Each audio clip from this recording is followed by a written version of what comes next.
Wyoming, 1886. The last light of summer drifted across the valley, laying gold across dust and sage. Out on the far edge of town stood a quiet ranch, and an even quieter man. They called him James Walker, a man who spoke little, worked hard, and carried the kind of silence that only loss can teach. Some said he'd buried his words with the woman he once loved. Others just said he had too many kids to talk much. That's when she appeared, a stranger, steady and travel-worn, coat faded from long roads. Her name was Evelyn Grace, 28 years old, eyes sharp with purpose and shadowed by something she didn't name. The kind of woman who'd known sorrow, but refused to live inside it. She stood at the gate, hands clasped, breath trembling in the cool evening. When the door opened, James filled the frame, tall, sun-browned, his shoulders broad from work. He said nothing, just watched. "I was told you have children here," she began softly. "I'm a teacher. I came to offer lessons, if you'll have me." Then came a question, quiet but sharp as a blade.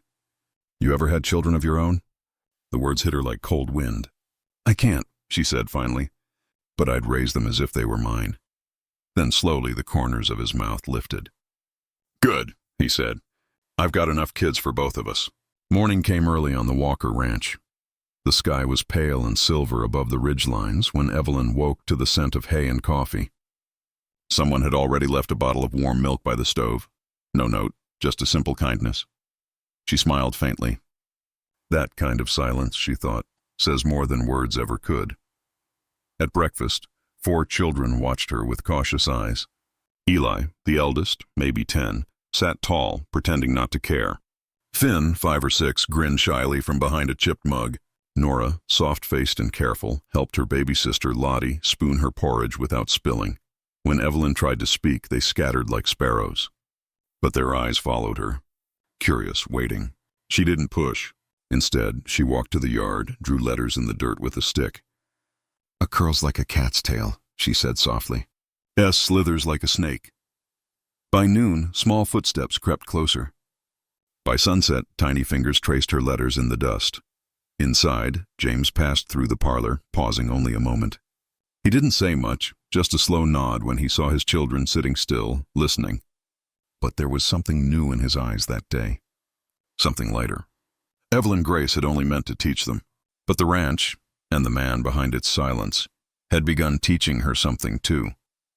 That even the loneliest places can hold the sound of belonging.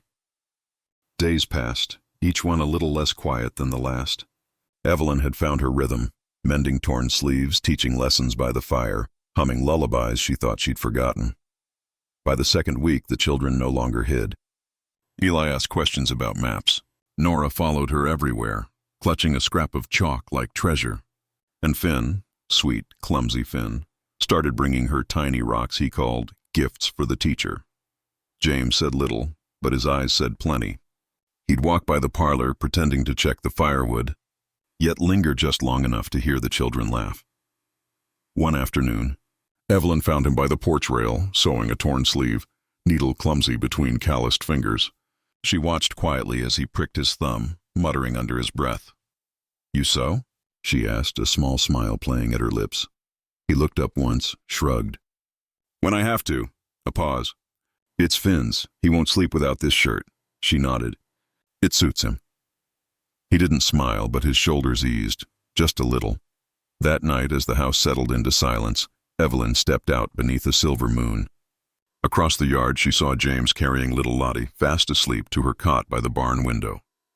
He brushed the child's hair from her face, lingered there a heartbeat too long. And in that stillness, she whispered to the night, "If there's a father like that, no child will ever have to wonder who they are." Wyoming heat hung heavy that afternoon. The children played near the west fence, laughter ringing over dry grass. Evelyn was sorting books by the parlor window when a sharp cry split the air. "James!" She dropped everything and ran. Nora lay crumpled beside the paddock, her small arm bent wrong, too wrong. James was already there, his face pale beneath the dust. Voice rough and panicked. "I told her not to climb. God!" "Don't move, sweetheart, don't move." Evelyn knelt beside them. Steady, though her heart pounded like a drum. "Let me see," she said softly. One glance told her. Bone or joint she didn't know. but it needed fixing now. 2 straight pieces of wood, she ordered. Quickly! James didn't hesitate. He ripped a fence slat in 2, breath ragged. She tore her apron into strips, working fast, gentle but firm. It's going to hurt, baby, Evelyn whispered to Nora. But you're brave. I know that, Nora nodded through tears. James's hands hovered helplessly. For once, the unshakable man of the ranch looked utterly lost. When it was done, she brushed Nora's hair back, kissed her forehead. The worst part's over. She looked up and found James watching her, his expression unreadable, but his eyes full of something raw. I've never seen someone, he said quietly, who isn't a mother. Act so much like one. Evelyn didn't answer. She just smiled, small and trembling, as she helped him lift the child. In that moment, they weren't 2 strangers anymore. They were something closer, something that could only be forged in pain and care. Days turned to weeks. Laughter returned to the Walker Ranch, chalk-stained fingers, muddy boots, songs sung out of tune. Evelyn had become part of the house, part of the air they breathed. Until the morning a rider came. He wasn't from town. The kind of man whose shoes were too clean for dirt roads. He carried papers, not purpose. James Walker? He said flatly. I'm with the county welfare office. There's been a complaint. Evelyn froze at the porch. The man unfolded the paper like it was a death sentence. You've got 4 minors here. None share your name. None are legally yours. By law, they're to be relocated. Cheyenne Orphanage 10 days from now. James didn't speak. He just folded the notice once, slow, steady, the way a man does when he's holding himself together by a thread. There must be a mistake, Evelyn said, stepping forward. These children— Ma'am, the man interrupted, already turning to mount his horse. I don't make the rules. I just carry them. That night, James sat alone on the porch, the children asleep inside. Stars hung like watchful eyes above the dark valley. Evelyn joined him quietly. For a long time, neither spoke. Then he said, voice rough, I'm not their father. Not by blood. Eli I found after a barn fire. Nora was left at a church. Finn's mama died last spring. And Lottie— He stopped, the words heavy. Her father swung for horse theft. He looked down. I couldn't make a family the way others do. But I saw 4 kids with nowhere to go and thought maybe I could be a place to land. You became that, she whispered. More than most ever try. He turned to her, eyes full of quiet dread. They'll take them, won't they? She shook her head. Not if I have anything to say about it. The storm came like a living thing.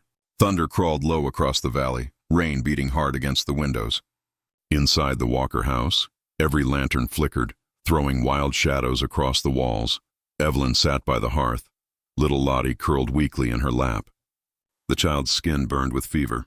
Her breath came shallow, her small hand clutching Evelyn's collar. She's getting worse, Evelyn whispered, voice trembling. James stood in the doorway, jaw tight, eyes never leaving the child. I can ride, he said, her head snapped up. The river's near over. A freight wagon was swept clean off that bridge last week. I know, he said softly, pulling on his coat. But the doctor keeps a spare kit at his cabin. I'll bring help. You'll drown, James. Her voice cracked. You'll never make it back. He knelt beside them, one hand resting on Lottie's back, the other on Evelyn's shoulder. You can care for them better than I ever could, he murmured. But this is mine to do. She didn't speak, just held on. The wind roared like a living beast outside. Then he stood, tied the oilskin under his chin, and was gone into the rain. Time slowed to a crawl. Evelyn sponged Lottie's skin, whispering old lullabies through the roar of thunder. Eli paced the floor. Nora prayed under her breath. Finn sat still, silent, eyes on the door. At one point, his voice broke through the storm. Miss Evelyn, is Pa coming back? She pulled him close. If it's for one of you, she whispered, he'd ride through anything. Then, faint at first, hoofbeats. 2 horses. Evelyn ran to the door, flung it open into the storm, and there he was.